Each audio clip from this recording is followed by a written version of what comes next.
जय श्री राम। आप सभी को श्री कृष्ण जी कहते हैं, खुद को इतना बदलो कि लोग तुम्हें पहचानते हुए भी पहचान ना सके। तुम्हारी खामोशी सवाल बन जाए, तुम्हारी मुस्कान जवाब बन जाए। आज जो तुम्हें कमज़ोर समझते हैं, कल वही तुम्हारी मजबूती की मिसाल देंगे। इतना बदलो कि तुम्हारी आदतें तुम्हारी किस्मत लिखने लगे और तुम्हारी मेहनत तुम्हारा परिचय बन जाए। बदलाव शोर से नहीं होता, वह अंदर की चुप लड़ाइयों से जन्म लेता है। जब तुम खुद हर दिन हराओगे, तभी दुनिया तुम्हें हराने से डरने लगेगी। याद रखना, पेड़ जब ऊंचा होता है तो सबसे पहले उसकी जड़ें और गहरी होती है। तुम भी अपनी जड़ों पर काम करो, ऊंचाई खुद चलकर आएगी। इससे पहले कि हम इस विषय को गहराई से समझें, आपसे अनुरोध है कि आप हमारे चैनल को सब्सक्राइब कर लीजिएगा और वीडियो अच्छी लगे तो लाइक कर दीजिएगा। श्री कृष्ण जी कहते हैं, संघर्ष सत्य के साथ चलता है और सत्य कभी आसान रास्तों का साथी नहीं होता। खाने को दुनिया भर की चीज़ें हो, फिर भी उपवास सबसे ताकतवर क्यों होता है? क्योंकि पेट नहीं, इच्छा भूखी होती है। और जिस दिन इच्छा पर जीत हो, उसी दिन इंसान बदलना शुरू हो जाता है।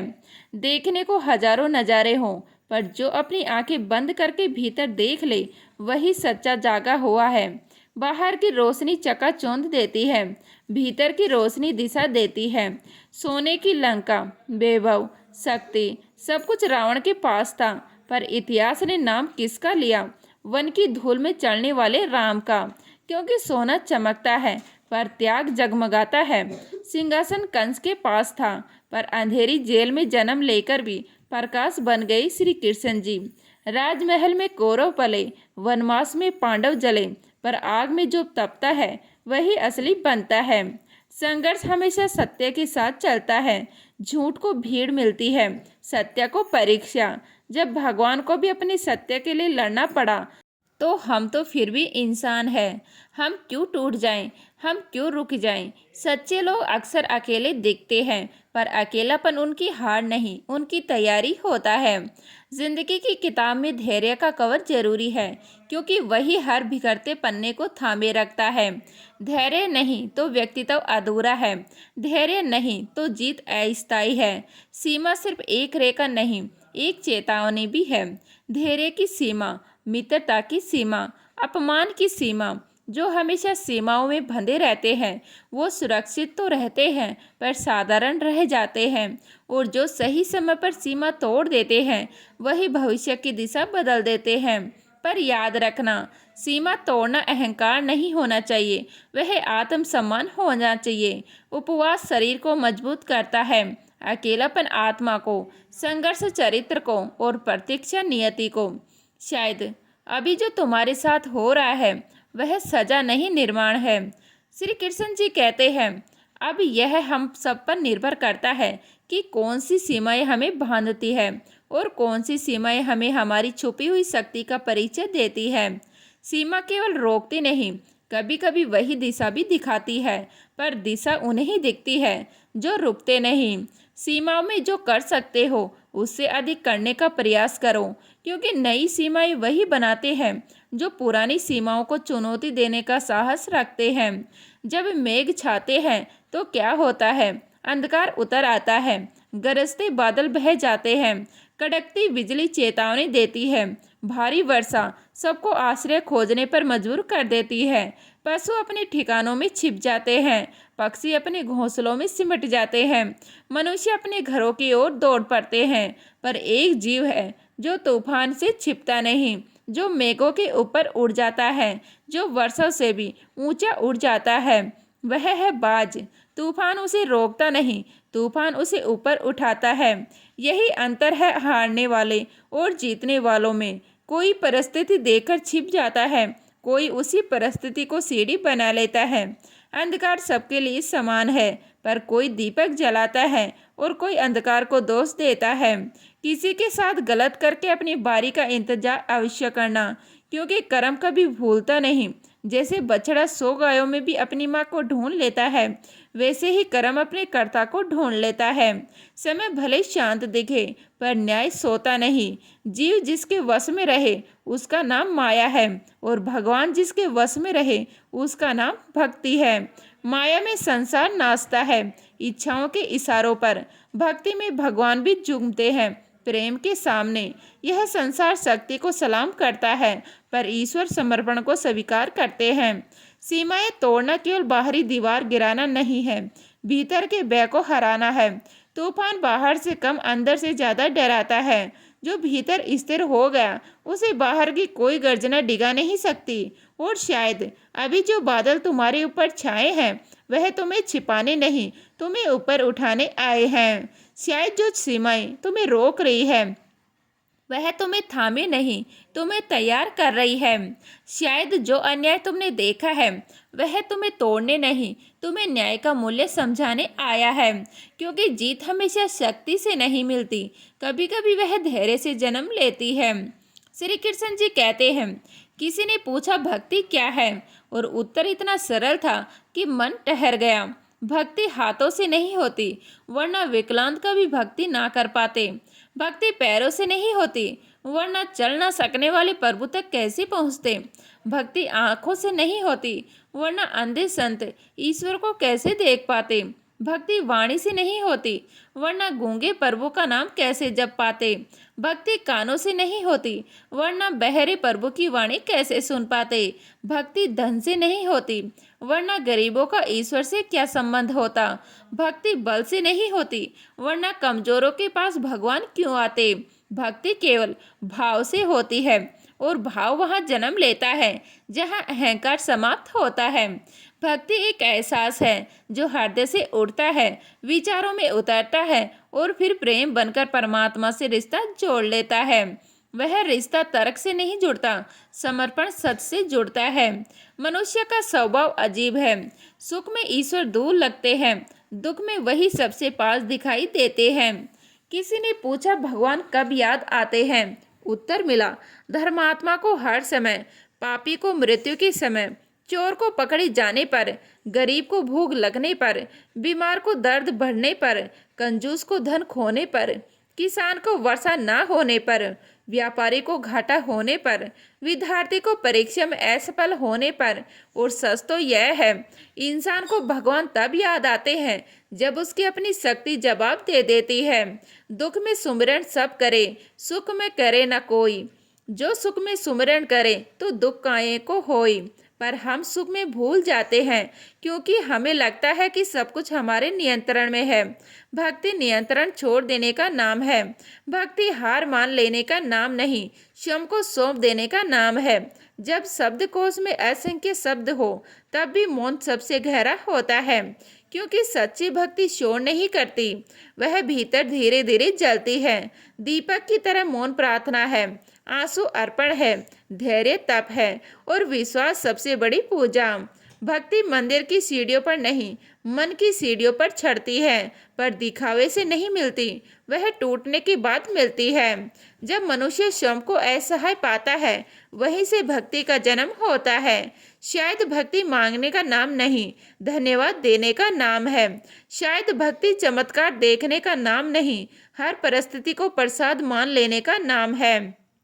श्री कृष्ण जी कहते हैं, अगर कोई आपसे कुछ मांगे तो दे दिया करो। शुक्र करो कि ऊपर वाले ने तुम्हें देने वालों में रखा है, मांगने वालों में नहीं। देना केवल वस्तु का आदान प्रदान नहीं है, देना अपने भीतर की संपन्नता का प्रमाण है। जिसके पास देने को कुछ नहीं होता वह बहाने देता है, और जिसके पास दिल होता है वह सहारा देता है। जिंदगी चाहे 1 दिन की हो या 4 दिन की, उसे ऐसे जियो जैसे जिंदगी तुम्हें नहीं मिली, जिंदगी को तुम मिले हो। क्योंकि जीवन अवसर नहीं, उत्तरदायित्व है। यह समय काटने के लिए नहीं, स्वयं को गढ़ने के लिए मिला है। यहाँ हर किसी में कोई ना कोई कमी है। बाहर से मुस्कुराता चेहरा, अंदर आंखों में नमी। जो जोर से हंसता है वह अक्सर चुपचाप रोता भी है। जो सबको संभालता है वह खुद कहीं टूट रहा होता है। इसीलिए निर्णय मत करो, समझने की कोशिश करो। हर चीज़ की कीमत इंसान को 2 ही परिस्थितियों में समझ आती है, उसे पाने में पहले और उसे खोने के बाद। जब तक सांस है तब तक उसकी कीमत नहीं समझते, जब तक साथ है तब तक उसका महत्व नहीं पहचानते। इसीलिए जो पास है उसकी कदर करो, जो साथ है उसका सम्मान करो। जिंदगी साइकिल की तरह है, बैलेंस बनाए रखने के लिए चलते रहना पड़ता है। रुकोगे तो गिरोगे, डोगे तो डगमगाओगे, चलते रहोगे तो संतुलन बना रहेगा। दरवाजे पर लिखा था, आज मैं बहुत दुखी हूँ, कोई मेरे पास मत आना। सच्चा दोस्त अंदर आया और बोला, मुझे पढ़ना नहीं आता। रिश्ते शब्दों से नहीं चलते, भावनाओं से चलते हैं। दोस्त कम बनाओ पर दिल से निभाओ, क्योंकि आजकल लोग अच्छे बनने के चक्कर में सच्चे लोगों को खो देते हैं। जब इंसान सफल होने लगता है तो सब ताली नहीं बजाते, कुछ लोग जलने भी लगते हैं। पर याद रखना, सूरज जब चमकता है तो कुछ आंखें चौंधिया जाती हैं। बात जज्बातों की है, वरना मोहब्बत तो 7 फेरों के बाद भी नहीं होती, और कई बार बिना नाम के भी उम्र भर निभाई जाती है। कदर करो उनकी जो तुम्हें दिल से चाहते हैं। चेहरे पर तो हर कोई मरता है, पर आत्मा को समझने वाले कम मिलते हैं। दूध, दही, छाछ, मक्खन, घी सब एक ही वंश के हैं, फिर भी कीमत अलग अलग क्यों? क्योंकि श्रेष्ठता जन्म से नहीं मिलती, वह परिवर्तन से मिलती है, वह तप से मिलती है, वह गुणों से मिलती है। दूध अगर यूं ही पड़ा रहे तो सामान्य है, पर वही मत्था जाए तो मक्खन बनता है, और तपे तो घी बनता है। इंसान भी वैसा ही है, परिस्थितियां उसे मंथती है, संघर्ष उसे तपाते हैं, और धैर्य उसे श्रेष्ठ बनाता है। मत घबराओ अगर जीवन तुम्हें मथ रहा है, मत टूटो अगर समय तुम्हें तपा रहा है, शायद तुम भी घी बनने की प्रक्रिया में हो। श्री कृष्ण जी कहते हैं, सब कुछ सीख लेना ही ज्ञान नहीं है, कुछ बातों को अनदेखा कर देना भी ज्ञान है।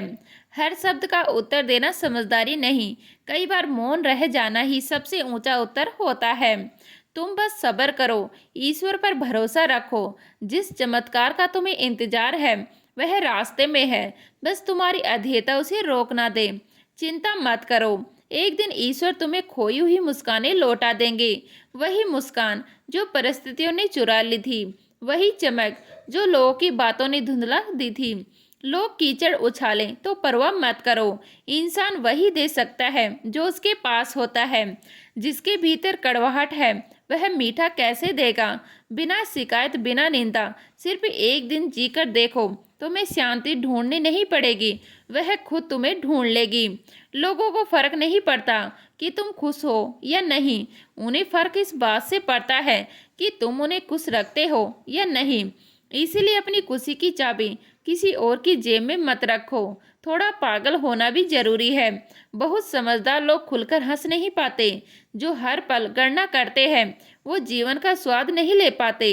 बुरा करने का विचार आए तो उसे कल पर टाल दो, अच्छा करने का विचार आए तो आज ही कर डालो, क्योंकि बुराइयां इंतजार कर सकती हैं, भलाई को अवसर चाहिए। परिवर्तन को स्वीकार करना कमजोरी नहीं, सबसे बड़ी शक्ति है। जो बदलते समय के साथ बदलना सीख गया वह टूटेगा नहीं, ढलेगा। जीवन एक लंबी यात्रा है, हर किसी को जवाब देना आवश्यक नहीं, हर बात पर प्रतिक्रिया देना जरूरी नहीं। तुम्हारी शांति हर बहस से अधिक मूल्यवान है। यदि समय तुम्हारा इंतजार नहीं करता तो तुम सही समय का इंतजार क्यों करते हो? जो समय अभी चल रहा है वही तुम्हारे लिए सर्वोत्तम समय है। संकट आए तो निराश मत हो, कठिनाइयों से घृणा मत करो, क्योंकि कठिनाइयाँ दुश्मन नहीं शिक्षक होती है। वही तुम्हें मजबूत बनाती है, वही तुम्हें धैर्य सिखाती है, वही तुम्हारी छिपी हुई क्षमता को बाहर लाती है। तूफान पेड़ों की जड़ें कमजोर नहीं करता, उन्हें और गहरा करता है। समस्या का समाधान इस बात पर निर्भर करता है कि तुम्हारा सलाहकार कौन है। दुर्योधन ने शकुन से सलाह ली और विनाश चुना। अर्जुन ने श्री कृष्ण जी से मार्गदर्शन लिया और धर्म चुना। इसलिए संकट से बड़ा प्रश्न यह नहीं कि समस्या क्या है, बल्कि यह है कि तुम किससे पूछ रहे हो। शंका का कोई इलाज नहीं, विश्वास का कोई विकल्प नहीं, चरित्र का कोई प्रमाण पत्र नहीं होता, वह परिस्थितियों में स्वयं प्रमाणित हो जाता है। श्री कृष्ण जी कहते हैं, मन से अच्छा कोई साधन नहीं और शब्द से तीखा कोई शस्त्र नहीं। शब्द मरहम भी बन सकते हैं और वही शब्द जख्म भी दे सकते हैं। इसलिए बोलने से पहले सोचो, क्योंकि तलवार का घाव भर जाता है पर शब्दों का घाव अक्सर भीतर रह जाता है। ऊंचा उठता है तो अपने अंदर के अहंकार को निकालकर क्षम को हल्का कर लीजिए, क्योंकि आकाश में वही उड़ता है जो बोझ छोड़ देता है। अहंकार पत्थर है और पत्थर कभी उड़ते नहीं। जो झुकना सीख गया वही उठना भी सीख गया। इच्छाओं का कभी अंत नहीं होता, एक पूरी होती है तो दूसरी जन्म ले लेती है। मन की यह प्यास बुझती नहीं, बस दिशा बदलती रहती है। इसलिए इच्छाओं के पीछे भागने से पहले यह समझो, तुम इच्छाओं के मालिक हो या इच्छाएं तुम्हारी मालिक है। जय श्री राधे कृष्णा।